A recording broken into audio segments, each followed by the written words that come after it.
사랑방에 오신 걸 환영합니다.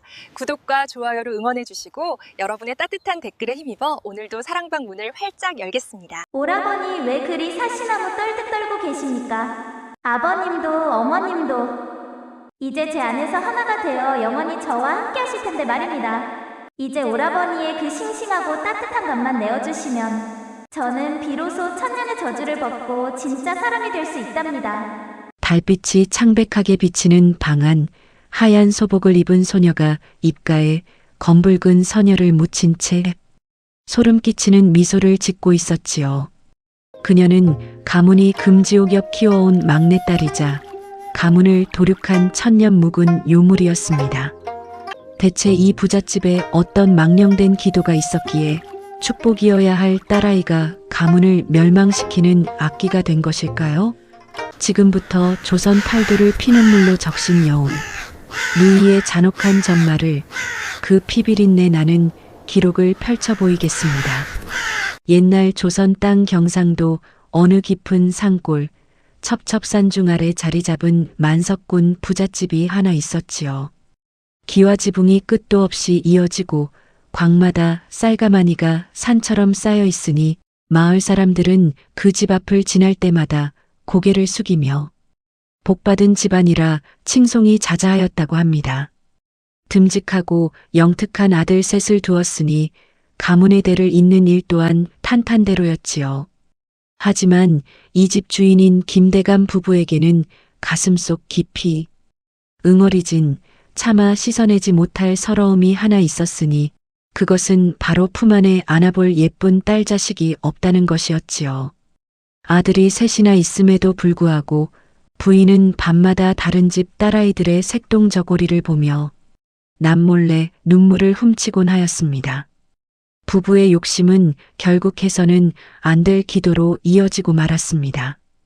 매일 새벽 서리가 내려앉은 산길을 올라 뒷산 선앙당 낡은 고목 아래 정한수를 떠놓고 그들은 빌고 또 빌었지요.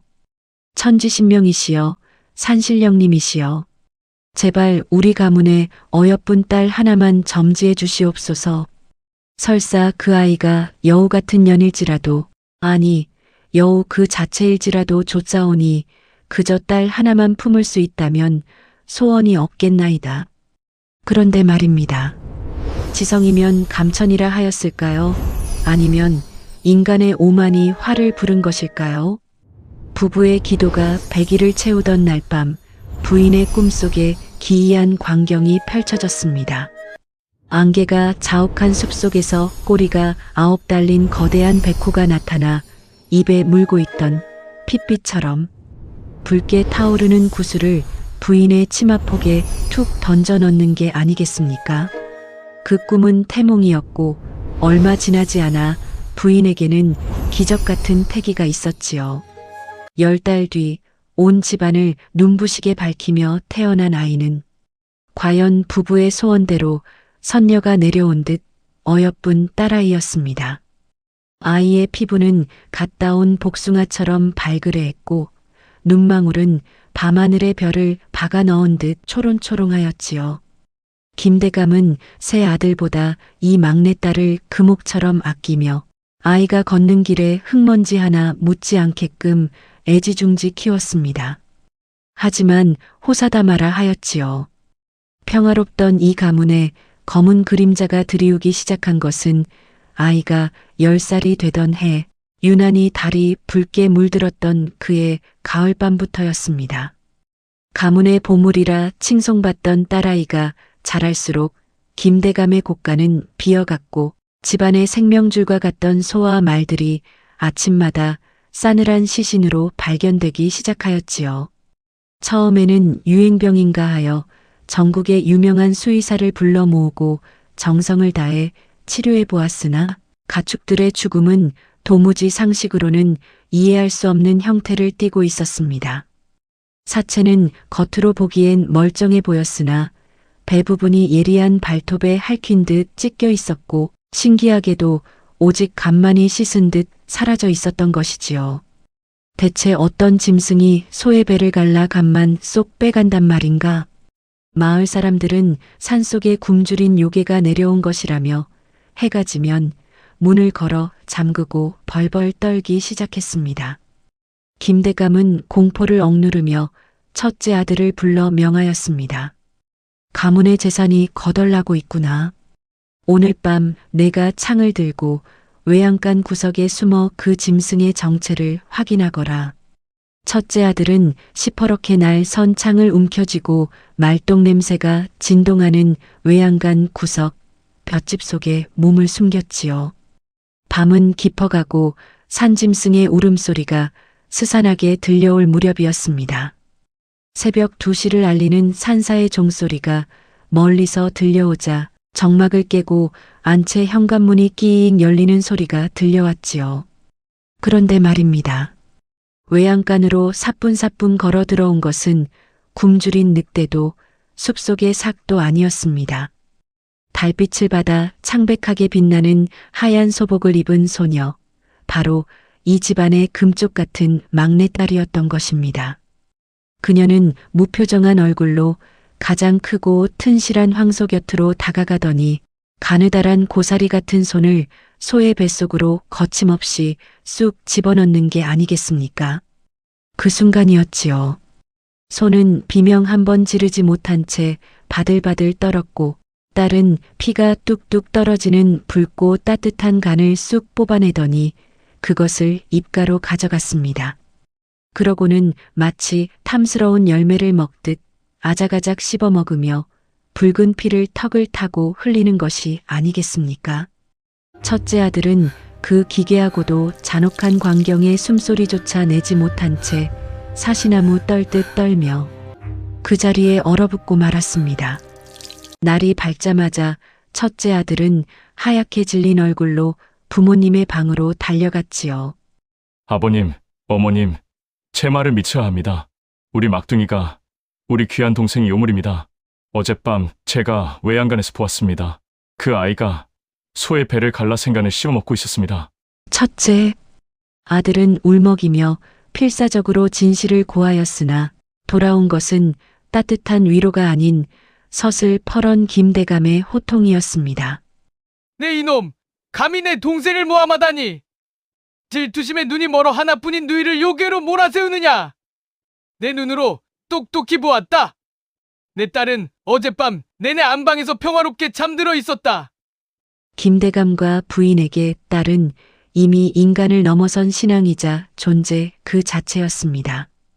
딸을 향한 맹목적인 사랑은 그들의 눈과 귀를 가렸고 아들의 진심 어린 경고는 그저 시샘 어린 헛소리로 들릴 뿐이었지요. 결국 첫째 아들은 부모를 속이고 동생을 죽이려 한 페르나라는 낙인이 찍힌 채 옷 한 벌 제대로 챙기지 못하고 집에서 쫓겨나는 신세가 되고 말았습니다. 그 뒤를 이어 둘째 아들이 외양간을 지켰고 그 역시 밤마다 하얀 소복을 입고 나타나 피비린내 나는 만찬을 즐기는 누이의 정체를 목격하였습니다. 하지만 둘째 아들도 형과 똑같이 동생을 미워하는구나라는 꾸중과 함께 매질을 당하며 집 밖으로 내던져졌지요. 이제 남은 것은 셋째 아들이었습니다. 그는 앞서 쫓겨난 형들의 전철을 밟지 않기 위해 지혜를 짜냈지요. 그는 밤새 외양간 구석에 숨어 누이의 소름 끼치는 범행을 똑똑히 지켜보았습니다. 누이는 간을 다 먹어치운 뒤 셋째가 숨어있는 기둥 쪽을 바라보며 나지막이 속삭였습니다. 오라버니 거기 계신 거 다 알아요. 고기보다는 인간의 간이 훨씬 달콤한데 오라버니는 언제쯤 저에게 그 맛있는 간을 주실 건가요? 셋째 아들은 공포에 질려 심장이 터질 듯 했지만 날이 밝자 부모님 앞에서는 거짓 연기를 하였습니다. 아버님, 어머님, 형님들이 본 것은 산소리와 달빛이 만들어낸 환상이었습니다. 어젯밤 막둥이는 제 곁에서 천사처럼 잠만 자더이다.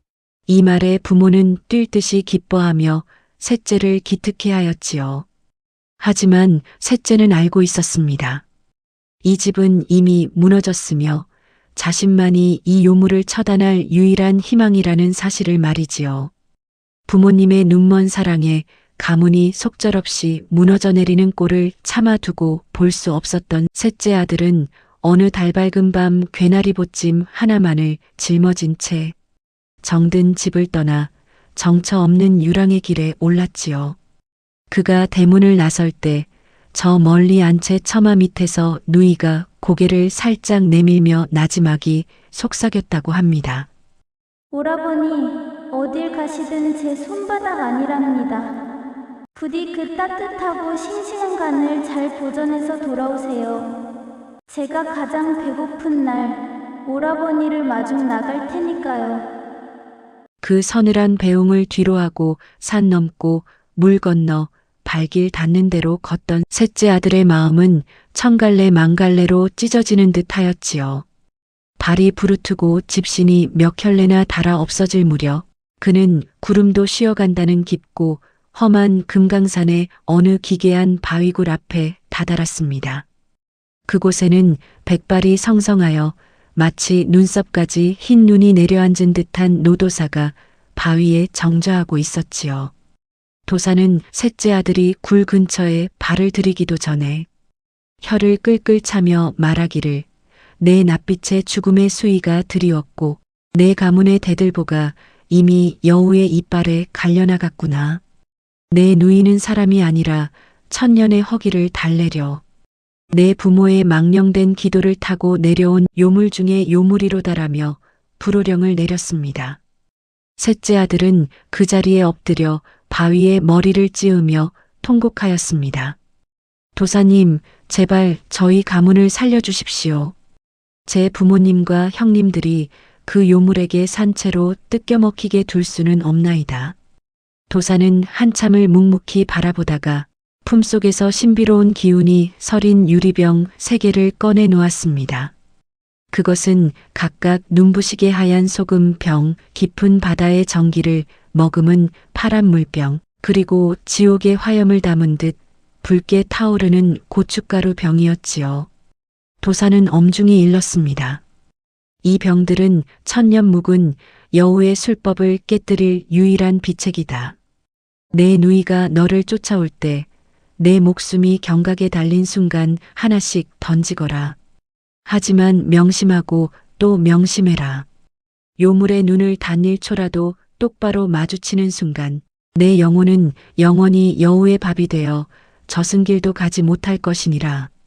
셋째 아들은 도사의 가르침을 뼈에 새기며 고향 집으로 돌아가는 그 험난한 길을 단숨에 달려가기 시작하였지요.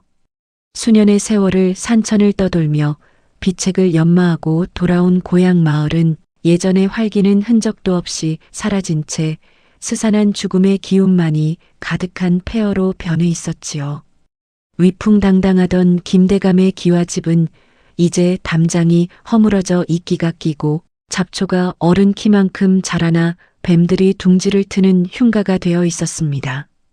마을 사람들은 그 집 근처에서 밤마다 들려오는 여인의 웃음소리에 간담이 서늘해져 해만 지면 문을 걸어 잠그고 숨소리조차 내지 못했다고 합니다. 셋째 아들이 떨리는 손으로 대문을 밀자 녹슨 경첩이 쇠 긁는 비명을 지르며 열렸고 마당 한가운데에는 소복을 입은 막내딸이 홀로 앉아 검은고를 뜯고 있었습니다. 오라버니 드디어 오셨군요. 제가 오라버니의 간을 얼마나 기다렸는지 아십니까? 아버님과 어머님은 이미 제 안에서 아주 편안히 쉬고 계신답니다. 누이의 목소리는 예전처럼 꿀처럼 달콤하였으나 그 눈빛은 굶주린 늑대의 그것처럼 번뜩이고 있었지요. 셋째 아들이 조심스레 안방문을 열자 그곳에는 부모님의 시신은커녕 살점 하나 남지 않은 하얀 유골들이 마치 장식품처럼 어지럽게 흩어져 있었으며 벽면은 온통 검붉은 핏자국이 말라붙어 기괴한 무늬를 만들고 있었습니다. 누이는 등 뒤에서 어느새 손톱을 나처럼 세우며 다가오더니 첫째 오빠의 간은 좀 비렸고 둘째 오빠는 겁이 많아 즐겼는데 셋째 오라버니는 오랫동안 수련하셨으니 참으로 고소하겠지요? 라며 소름 끼치는 웃음을 터뜨렸습니다. 셋째 아들은 구역질을 참으며 품 안의 병들을 움켜쥐고 미리 대기시켜둔 말에 몸을 날렸습니다. 누이가 본색을 드러내며 비명을 지르자 그녀의 입이 귀 밑까지 찢어지며 날카로운 송곳니가 튀어나왔습니다. 셋째 아들은 말의 옆구리를 세차게 차며 마당을 빠져나갔지요. 이 천하의 요물아, 오늘 내 부모님과 형님들의 원한을 반드시 갚으리라 외치며 필사적으로 달렸으나 누이는 이미 인간의 형상을 포기한 채 네 발로 기며 벼락 같은 속도로 뒤를 쫓아왔습니다. 그녀가 땅을 박찰 때마다 흙먼지가 폭발하듯 일어났고 9개의 꼬리가 채찍처럼 허공을 가르며 말의 뒷다리를 낚아채려 하였으니 그야말로 일촉즉발의 위기였던 것입니다. 셋째 아들이 첫 번째로 하얀 소금 병을 등 뒤로 던졌습니다. 병이 바닥에 닿아 산산조각이 나는 순간 천지를 진동하는 굉음과 함께 하늘 높이 솟구치는 거대한 소금가시 산이 솟아올랐지요. 날카로운 소금 결정들이 수만 개의 칼날처럼 숲을 이루어 여우의 앞길을 가로막았습니다. 요물은 속도를 줄이지 못하고 그 날카로운 소금가시에 온몸이 찢기며 처절한 비명을 질렀습니다. 오라버니, 아파요. 너무 아파요. 왜 나를 아프게 하는 거야? 여우는 찢어진 살점에서 검은 피를 흘리면서도 그 소금산을 손톱으로 파헤치며 다시 거리를 좁혀오기 시작하였습니다. 그 끈질긴 생명력과 광기에 셋째 아들의 심장은 터질 듯이 요동치기 시작하였지요. 소금산조차 요물의 집착을 완전히 막지는 못했습니다. 여우는 온몸이 만신창이가 된 채로도 짐승의 괴성을 내지르며 말의 꼬리 끝까지 다가왔지요. 그녀의 뜨겁고 비린 숨결이 셋째 아들의 목덜미에 닿아 소름이 돋을 무렵 그는 도사의 예언을 떠올리며 두 번째로 파란 물병을 던졌습니다. 병이 깨지는 찰나 마른 산골짜기에서 난데없이 집채만 한 거대한 해일이 일더니 깊은 바다의 전기를 머금은 푸른 물살이 여우를 통째로 삼켜버렸습니다. 푸른 바닷물이 온 산을 뒤덮으며 소용돌이 치자 여우는 거센 물살에 휘말려 바위에 부딪히며 하류로 떠내려갔습니다. 이제야 끝났는가? 셋째 아들이 한숨을 돌리려던 찰나 물속에서 검은 그림자가 솟구쳐 올랐습니다.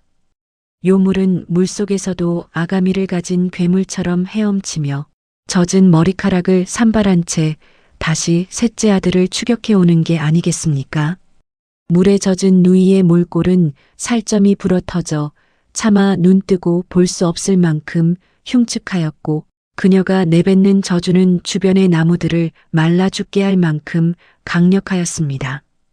오라버니의 간! 그 따뜻한 간만 있으면 나는 다시 예뻐질 수 있어! 내놓으란 말이야! 여우의 찢어지는 듯한 울음소리가 셋째 아들의 넋을 빼놓으려 하였습니다. 마침내 깎아지른 듯한 절벽 끝에 다다랐을 때 셋째 아들의 말은 거품을 물며 쓰러졌습니다. 이제 도망갈 곳은 오직 허공뿐이었지요. 누이는 이제 완전히 거대한 백여우의 본색을 드러내며 9개의 꼬리를 부채처럼 펼쳐 하늘을 가리고 그를 덮치려 하였습니다. 마지막 순간 셋째 아들은 남은 기력을 쥐어짜 빨간 고춧가루 병을 여우의 벌어진 주둥이 안으로 던졌습니다. 병이 깨짐과 동시에 하늘에서 붉은 벼락이 치더니 여우의 뱃속에서부터 지옥의 유황불보다 뜨거운 화염이 터져나왔던 것입니다. 아, 뜨겁다. 오라버니, 살려줘. 제발. 여우는 불길 속에서 예전의 어여쁜 어린 동생 모습으로 변하며 자비를 구하는 환상을 보여주었으나 셋째 아들은 피눈물을 흘리며 눈을 감았습니다. 너는 내 동생이 아니라 우리 부모님의 눈을 가린 악기일 뿐이다. 불꽃은 여우의 천년 묵은 원한과 가문을 파멸시킨 업보를 태우며 산 전체를 붉게 물들였습니다. 비명은 점차 잦아들어 한 줌의 검은 재가 되어 새벽바람에 흩날려 갔지요. 불길이 잦아든 자리에는 부모님이 딸에게 주었던 빛바랜 옷가락지 하나만이 덩그러니 남았으며 셋째 아들은 타버린 대지에 무릎을 꿇고 멸문지화의 고통을 토해내며 오열하였습니다. 천년을 기다려 사람이 되고자 했던 100여호의 최후는 실로 허망하기 짝이 없었지요. 셋째 아들이 던진 마지막 빨간 고춧가루 병이 깨지며 뿜어낸 불길은 단순한 화염이 아니라 가문의 원한과 요물의 사악한 집착을 태우는 지옥의 업화였던 것입니다.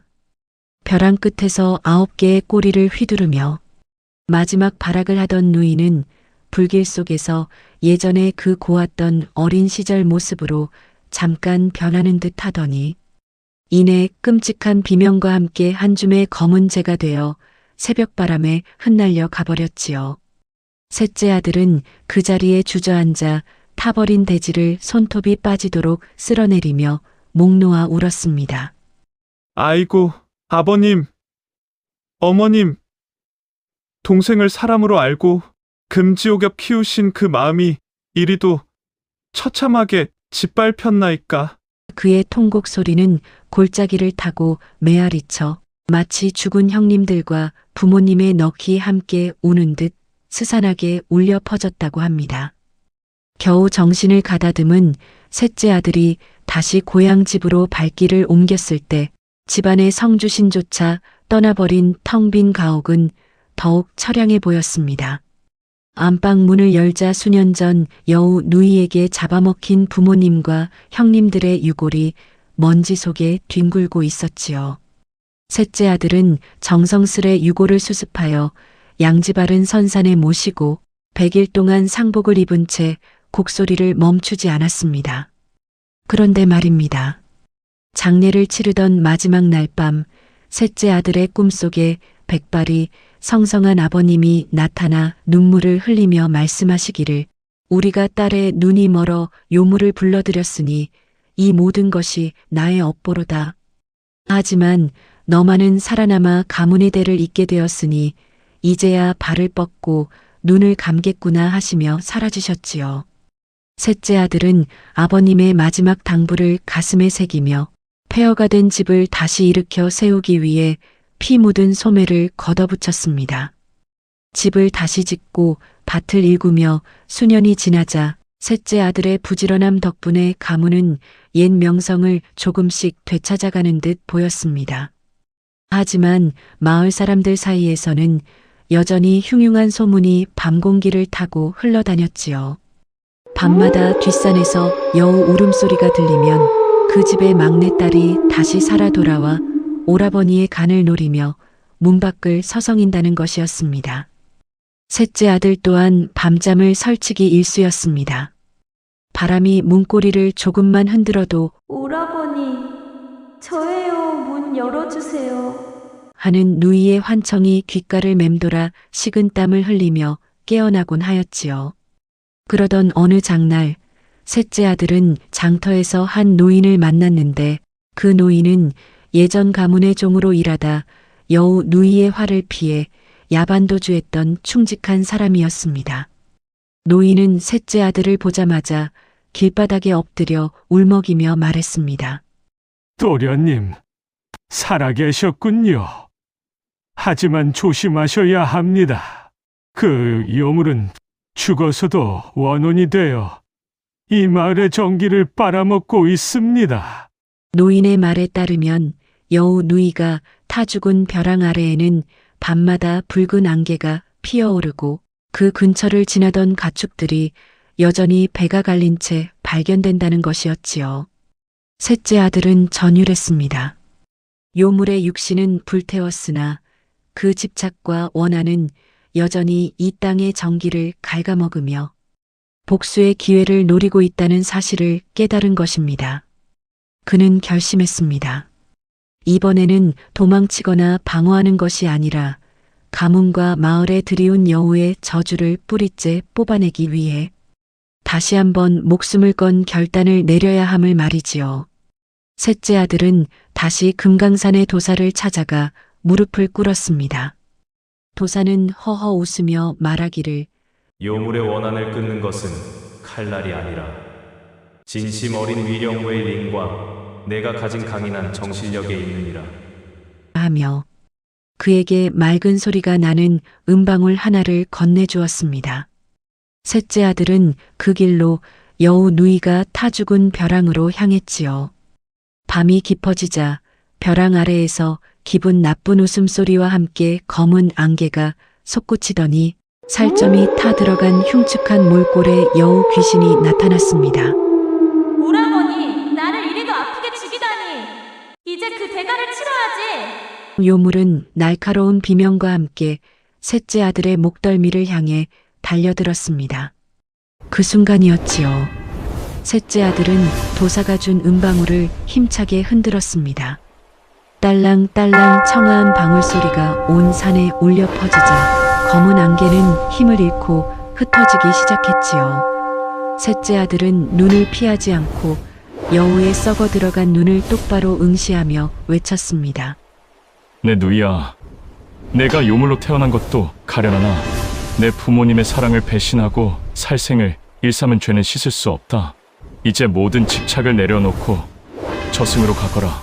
진심 어린 꾸짖음과 방울소리에 여우 귀신은 잠시 주춤하더니 이내 서글픈 울음을 터뜨리며 점차 하얀 빛으로 변해갔습니다.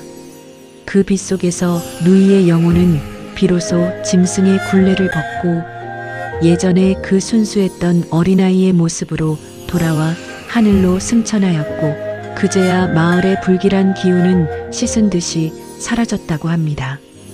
그로부터 수십 년이 흘러 셋째 아들도 어느덧 머리가 하얗게 센 할아버지가 되었습니다. 그는 손자들을 무릎에 앉혀놓고 늘 이 이야기를 들려주었지요. 얘들아, 자식이 귀하다고 해서 하늘의 이치를 어긋나는 기도를 해서는 안 된단다. 우리 부모님이 여우 같은 년이라도 좋다고 하신 그 한마디가 요물을 불러들인 씨앗이 되었느니라. 말 한마디가 가진 무게와 부모의 맹목적인 사랑이 때로는 독이 되어 돌아온다는 사실을 셋째 아들은 평생의 고통을 통해 깨달았던 것입니다. 그가 세상을 떠나던 날 마을 사람들은 그를 가문을 살린 수호신이라 칭송하며 성대한 제사를 지내주었습니다. 현대를 사는 우리에게도 이 아담은 많은 것을 시사합니다. 우리가 간절히 바라는 욕망이 혹시 타인을 해치거나 순리를 거스르는 것은 아닌지, 혹은 사랑이라는 이름으로 내 곁에 괴물을 애써 방치하고 있지는 않은지 되돌아보게 하지요. 셋째 아들의 용기와 도사의 지혜가 오늘날 우리에게 필요한 것은 바로 이 때문일 것입니다. 지금도 어느 깊은 산골, 비 내리는 밤이면 여우의 울음소리가 들린다고 하지만 그것은 더 이상 공포의 소리가 아니라 인간의 욕심이 빚어낸 비극을 슬퍼하는 산신령의 한숨 소리일지도 모릅니다. 이상으로 천년의 허기를 삼킨 꽃, 여우 누이의 야담을 모두 마치겠습니다. 여러분이 알고 계신 또 다른 기이한 전설이나 고울의 야담이 있다면 댓글로 들려주십시오. 지금까지 사랑방 전설 야담이었습니다. 평안한 밤 되시길 바랍니다.